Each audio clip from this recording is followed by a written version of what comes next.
Hi, just finished teaching a class, class 3 for a lovely group, really sweet, and I had the impulse to record my birth story because I tell little chunks of it all the time in class, and I've never written it down from start to finish, and I prefer the idea of this, recording it. So, on the Saturday, Fred was born on the Monday afternoon. On the Saturday, we decided to go to Kew Gardens, to the Rose Gardens, to practice our opening blossom visualizations, which was a really cool idea, although when we got to the Rose Garden at Kew, it was newly planted and the roses were like about that tall.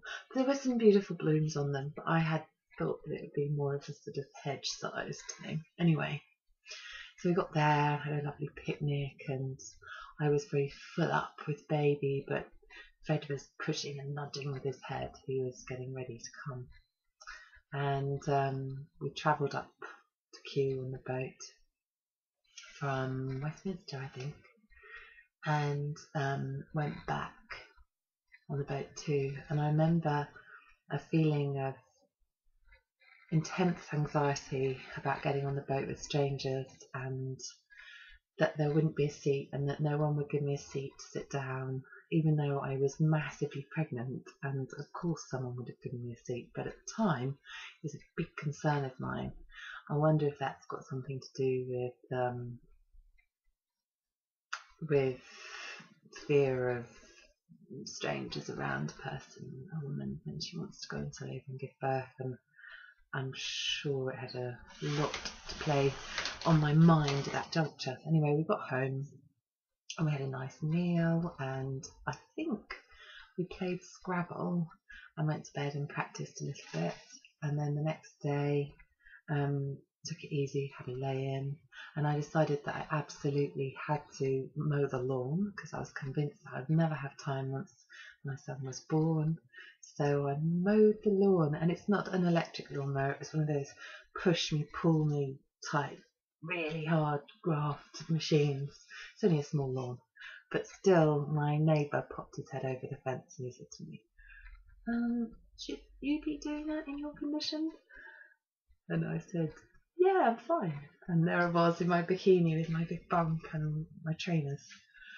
It was July, so it was nice and warm.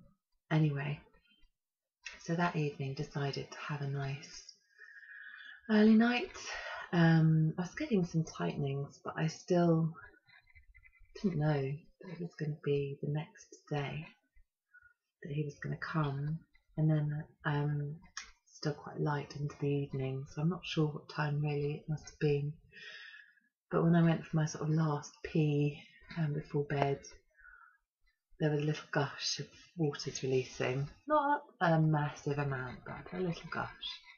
And I remember just looking down into the toilet and being really sort of, no, feeling actually. So I told myself it was wishful thinking, and I did a very, very sensible thing, and I went to bed and slept. And I think I probably slept from about 9 or 10 until about 6:30 in the morning, and I woke up with some achiness in my back, a bit like the day I come on my period, that kind of achiness. Went to the loo, more waters, and I could smell that it was water, not pee. It had a distinctive sort of watersy smell. And so went back to the bedroom and said to Fred's dad, we're having a baby. And he literally woke up and kind of went, oh. So anyway, we went downstairs, got all the birthing books out, all of our hypnobirthing folder and papers, putting it on the table, and kind of looked at each other and went, so what do we do now? And it was exciting, and I was just really joyous. I remember, backtrack, I remember in the morning when I was absolutely sure it was my waters, that I just gushed, that I just was so happy. In stark contrast, I think, to how I would have felt if I hadn't been prepared for the birth, with all my hypnobirthing practice and my fear release work, because I was convinced before I found hypnobirthing that I would be having an epidural and then it would be an emergency cesarean section, and oh, the drama. But it didn't turn out that way, and I'm really chuffed that it didn't, because I put the work in. We put the work in. So anyway, we had brekkie, and then I kept saying, I don't know if I'm in labour, I can't feel anything. I mean, you know, I've got an achiness, and you know, so we went about our business for an hour or two, and then I remember I popped upstairs to the loo. We only have one loo, and felt surges, and they were really intense. And momentarily, I forgot all of my techniques. I forgot about my breathing. I forgot about relaxing, and I tensed up. And I thought, oh, this is way more intense than I thought it was going to be. I can really feel this. And then I checked myself, and I said, oh, I can deal with this. So we ran a bath, and I put Marie Mongan's disc on with the affirmations and the rainbow relaxation, and I lay there in the bath, really, really relaxed, almost seeing the surges on my belly as they were happening. Breathing through, was in there for at least one listen of the CD, I think, so that's nearly an hour. And then thought, I'm getting a bit restless, I want to get out of here. Just backtrack a tiny bit, I'd drawn the curtain, the shower curtain, all the way down the side of the bath. I was now in the smallest little place in the house. And Catherine Graves always talking about that. I mean, lots of midwives will tell you, I suppose the home birth midwives will tell you the same, that a woman, when she's birthing, will find the smallest place, safest, smallest place, away from anyone who can watch her, observe her. If she wants to be safe and comfy, she'll go and find a nook somewhere. So I found my nook, and then we moved to the bedroom, and then as soon as I got out of the bath, things really sort of intensified, and I was convinced that I was going to have him. And I remember saying to his dad, can you just have a look, because there's got to be something there, it feels like there's something there. And he had a look, and he said, no, it looks just like normal. So there was no head showing, because I secretly wanted to have him at home, but I had a very low platelet count, which they're a clotting part of your blood that helps you to clot, and I had to go to St Thomas's, and I went to labour ward because it was considered a bit of a risky thing. Anyway, so laboured in the bedroom, then ended up downstairs in the kitchen for a while. I remember being on all fours in the kitchen, and then leant over the sofa near the front of the house and really singing through my surges at that point, really kind of through my surges. And they were lasting a long time, and they're coming thick and fast, and wonderfully I hadn't had to deal with any phone calls to anyone, organising anything. Fred started to organise everything. He got the car ready, put towels on the back seat, pillows, you name it. And I'd spoken to the midwives and told them, I think he'd called them twice, and they tried to phone back, but he was busy with me, working with me, soothing me. And he was sort of told, I think, to get a move on. And I remember him coming to me. This is how well I was coping with my surges. He came round the corner in the lounge, and those of you who are watching this that I've taught you will know the corner I mean, near the door. And he said, if we don't go now, we're going to have this baby in the car. And I thought, oh, okay, better get a move on. I said 2 more surges. I was coping really well. I just thought, 2 more. I still thought maybe I'd be lucky enough to just lay my baby at home. Anyway, so got in the car. The old boys from next door were there to help. I suppose back in their day it was quite normal for women to have their babies at home. And off we went. And I remember that I was in the car, I was absolutely euphoric. A, because I'd realised that my birth companion, my father's son, had completely engaged with the hypnobirthing, had taken on the responsibility of caring for me and all the decision making and all of that. I could just abdicate it, any responsibility, and just relax. And he'd memorised the balloon trip release, which I'd forgotten all about, and sort of spoke that to me as we were driving along, and I was imagining blowing these purple heart-shaped balloons up and filling them and they're flying, and I was totally blissed out and euphoric. Tears, joy, babies coming, more waters with each surge, so I was very glad that we got towels on the back, and I could lie down across the back seat and just be comfortable. I don't know how long it took us to get to St Thomas's from River Green. Don't know, 20 minutes, half an hour, no idea. But it did seem like we got the very last parking space, and but I wasn't worried. I knew it'd be okay. And we got there, and I did go into a bit of an animalistic response. I did feel kind of a bit prickly and a bit reserved in that transition from car park up to where I was going to birth my baby. I felt exposed, and people were walking too close to me, and I felt really prickly about that. So I did find that things were very intense at that point. We checked out triage. There were other ladies waiting to be seen by the midwife at triage, but she asked them if she could see me first because I was definitely having a baby soon. And it was an unknown, that part, really. I hadn't anticipated having to lie on my back and have the baby listened to and answer lots of questions. And I think next time I'd prefer it if the questions were relayed to my birth companion, because I just was having to bring myself right up into a much more alert state of consciousness. So then a midwife wheeled me round to a waiting area before I was having a blood test to check the platelet count.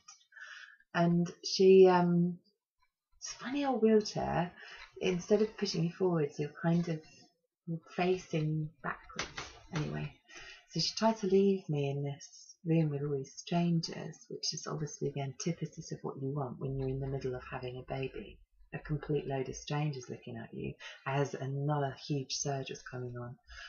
So I remember I reached out and I took her sort of forearm. She walked off and I was like, don't leave me here. You know, just find me somewhere to put me. And she found a little curtained off bit where they could take my blood.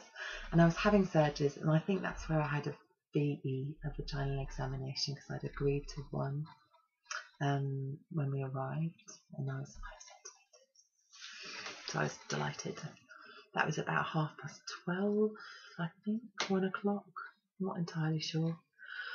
And that was the bit where we got really sort of kissy and cuddly, and I hadn't anticipated that at all. I hadn't thought about how we would be kissing, but during surgeries it felt like the most natural thing to do, and it was incredibly relaxing, soothing.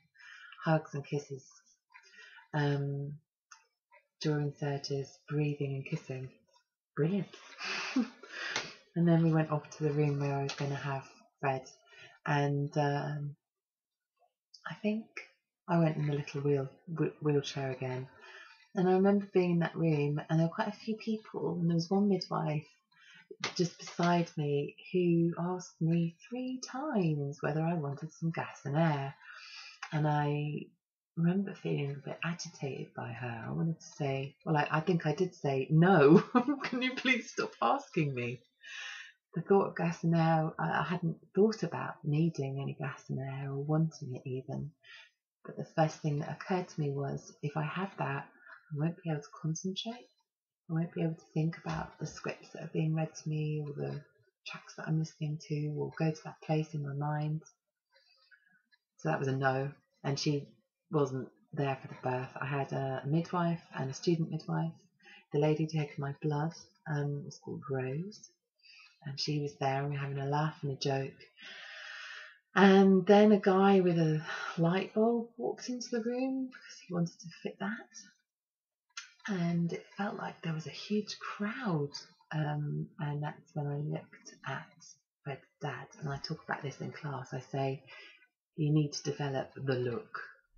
You need to have a means of communication or a signal, finger, something that says, I am not comfy, I want you to deal with this. And yeah, he just said, anybody who doesn't need to be here, go. Then we were left with Marisa and Ethel, who Ethel was a student midwife and Marisa was the main midwife. And I had this massive surge, unlike any of the ones I'd had before. It was a really explosive one. It was like, you know, when you go to a cafe, a greasy spoon, and you get those ketchup tomato things. You have to squeeze like that. Well, that's what it felt like. It felt like that. It went. I looked across the room at Rose, who was still there actually, and I said, whoa, that is going to get my baby out. So sometimes there's that talk about the rest and be thankful phase where you have that opening, that upstage, that filling and opening, that dilatation, and then plateau, rest, snooze, and then birthing. That didn't happen for me. I just went straight through. Or did it? Maybe I was in latent labour on the Saturday, Sunday. I don't know. Does it matter? So, I don't know what time it was, but I remember Rose looking at me across and going, should we get you up on the bed? So I knelt up on the bed, and these beds go up and down. It was quite high. And between every few surges, I was having a little nibble on a chocolate penguin, biscuit and drink. And I remember I got incredibly hot and sweaty and stripped everything off. And then I got hung up about the fact that I needed to have a poo. So everything was going swimmingly. And then all of a sudden I was like, oh no, I'm going to have a poo. And I've got 3 people looking at my bum and I can't deal with that. And so everything just kind of stopped. And it got quite intense and hard to handle. And I remember thinking, I don't want the next surge, I don't want the next surge for a moment. And then Ethel, the student midwife, she came and she just whispered in my ear, she said, do you need a poo? Do you want me to help you with that? Oh, thank goodness. I said, yes, please. And it was probably just a tiny little plop. But once we'd done that, everything sped up and I could relax again. So important not to get hung up about poo. It can really slow things down. Just say you need one, get it done. If you're in the water, they'll scoop it out. And get on with having a baby and relaxing and letting go of tension, which is not what you're doing if you're fretting about having a poo. Sharing some very personal details here. Anyway, so once that was done, see, I think Fred would have been born half an hour earlier if I hadn't had that whole being hung up about the poo thing. Once that was done, the surges were just so long. I don't know how long they lasted. I don't remember much gap in between. I remember getting cold and then covering up again. And I remember getting to a point like I had at the very beginning at home when I sat on the loo and I was like, whoa, this is really intense and I wasn't anticipating this. I don't think I can do this. I got my second moment like that and I was like, whoa, I am at my absolute maximum. I've been visualizing opening these beautiful soft petals opening and breathing my baby down. I got to that point where I just thought, this is really full on and I can't go any wider than this. Well, I was crowning, my baby's head was ready to be born. And And then at that point, Ethel came up again. And this just goes to show the power of words, guys. And just to be so careful and cautious, she just whispered into my ear, little pushes now, little pushes now. And I know why she did that. She didn't want me to tear. But what she obviously didn't understand was that I hadn't been pushing. The surges are completely involuntary. I wasn't thinking, and now I'm going to push. Those expulsive surges were so powerful. They were birthing my baby. My hulking great uterine muscles were doing that job for me. And so when she said little pushes, my mind sort of awoke, and I started to think, well, how do I push? What do I do? And in those few seconds, I engaged the sort of, I don't know, my abdominal muscles, my obliques, and I gave it a good shove, and Fred was born, and out he came. And the midwives, he had his little hands just down like this, and the midwives passed him between my legs up, and I had the bed head in front of me, and so he was just kind of resting there. It's the most amazing moment, mind-blowing. He's born, he's real, he's there, he's my baby. He was less phased about it than I was. There's no crying. He's really calm. And he just sort of blinked his eyes, and he almost gave a look of, oh yeah, I'm here again. And it was really easy. It was very quick. That was at 3 o'clock. He was born at 3. So I think we had about 2.5 hours at the hospital. And so immediately after, I had an actively managed 3rd stage, so I had the oxytocin injection to help deliver the placenta, and that was because they were worried about my platelet count. I don't think that was really necessary. Now I think about it in hindsight, I don't know why. Just delivered my baby perfectly well. Birthed my baby. Don't say delivered. Some people believe that it's parcels that are delivered and not babies. Anyway, I'm prattling on, and I'm tired because I've been teaching. It's 20 to midnight. However, I just really wanted to make a record of this finally. 3.5 years on.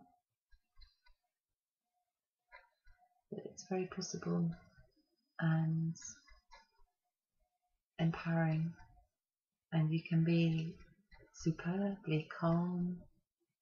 You can enjoy it. You can have a laugh and a crack. That's oxytocin. And it left me with such a huge sense of achievement that I can do anything. I made a person inside my body, and I birthed him just as nature intended, easily, comfortably, really secure and safe in the knowledge that everything was going to be okay. And I fed my baby, and I bonded with him, and we have a very strong, powerful bond. I love being his mum, and I love teaching what I learned and more.